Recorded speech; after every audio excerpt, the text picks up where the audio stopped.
Mesdames, Messieurs, bonjour.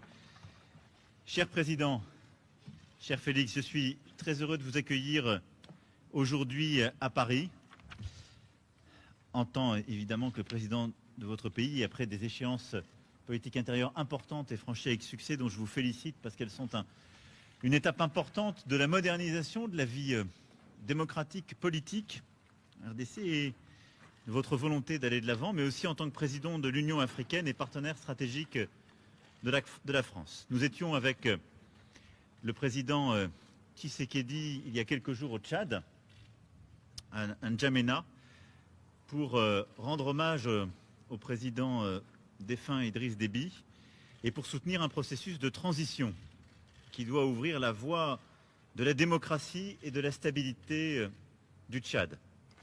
Et aujourd'hui, avant toute chose, nous voulons exprimer notre préoccupation sur l'évolution de la situation, en condamnant d'abord avec la plus grande fermeté la répression des manifestations et des violences qui ont eu lieu ce matin à N'Djamena. Nous appelons au respect des engagements qui ont été pris par le Conseil militaire de transition, celui d'une transition pacifique, inclusive sur le plan politique. Et je veux être ici très clair, j'ai apporté mon soutien à l'intégrité et la stabilité du Tchad très clairement à N'Djamena.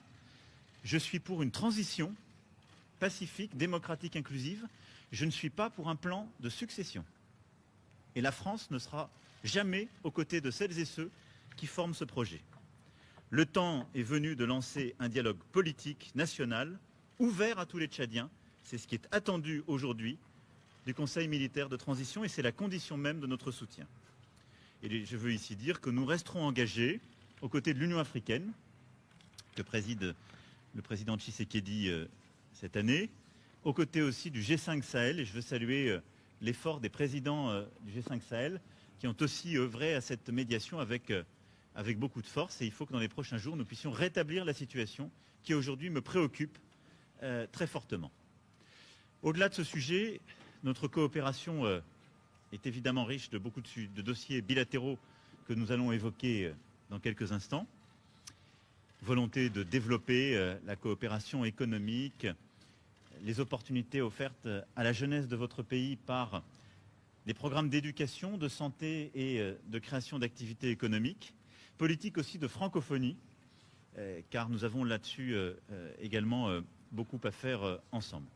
Et puis évidemment, ce sont tous nos efforts d'accompagnement pour la stabilité, la paix partout sur votre territoire national. Et je sais ô combien vous y êtes attachés face aux déstabilisations qui peuvent exister.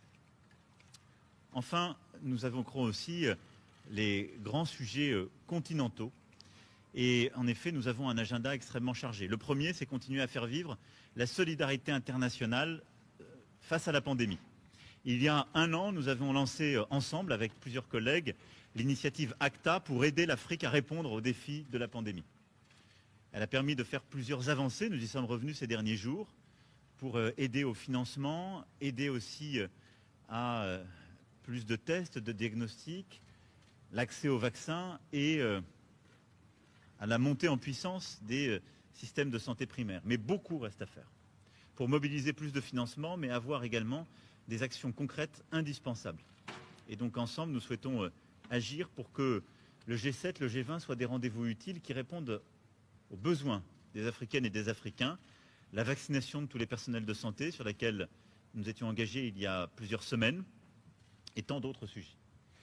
Et puis dans quelques semaines, nous nous retrouverons donc 17-18 mai prochain à Paris pour un sommet avec beaucoup d'autres leaders du continent africain et du monde entier, le sommet pour le financement des économies africaines. Et je veux ici que chacun ait bien en tête le choc, pas simplement sanitaire, mais économique, que le continent africain subit depuis 2020. C'est un ralentissement profond, très fort, l'année dernière et encore cette année, dans un continent qui est en pleine expansion démographique. Et nous ne pouvons pas faire, en quelque sorte, comme si nous pouvions continuer avec les recettes d'hier. L'Europe a une réponse exceptionnelle, une politique monétaire inédite, une réponse budgétaire qui s'est traduite en juillet dernier avec un plan de relance historique. Les États-Unis d'Amérique ont annoncé un plan fédéral inédit et une des politiques monétaires les plus accommodantes. Et nous sommes en train collectivement d'abandonner l'Afrique à des solutions qui datent des années 60.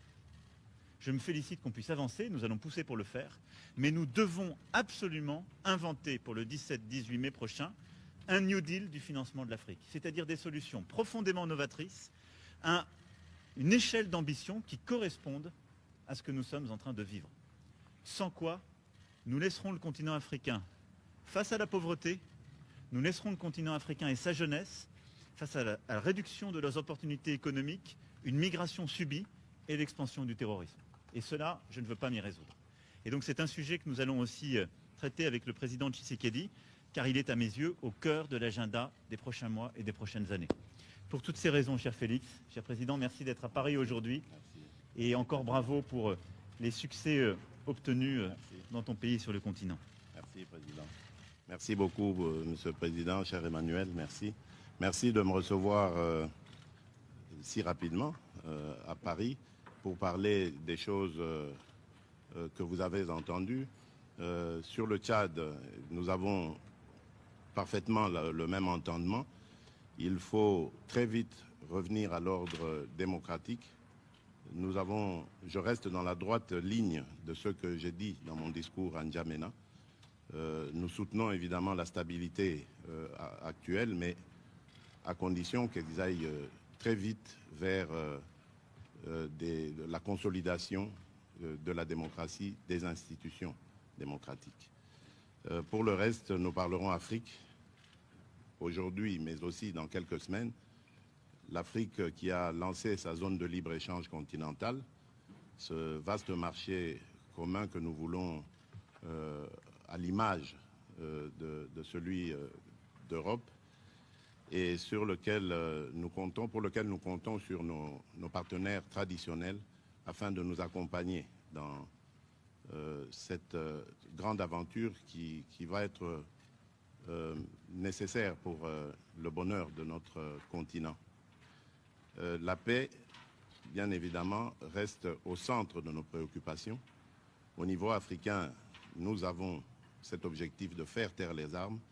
Voilà pourquoi je ne me lasserai jamais de sensibiliser la communauté internationale par rapport à des zones de violence en Afrique, et particulièrement dans mon pays, la République démocratique du Congo, à l'Est, où il s'est créé maintenant un groupe à tendance islamiste, au discours islamiste et aux méthodes islamistes, et qui sème la terreur auprès de nos populations.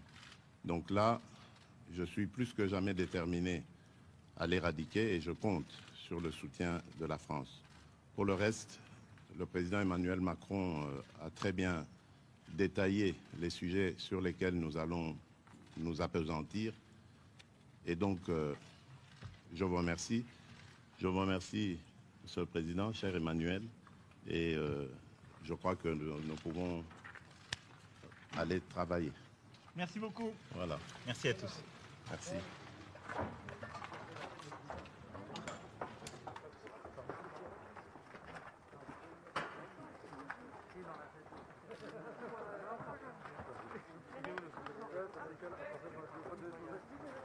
Ouais, enfin, même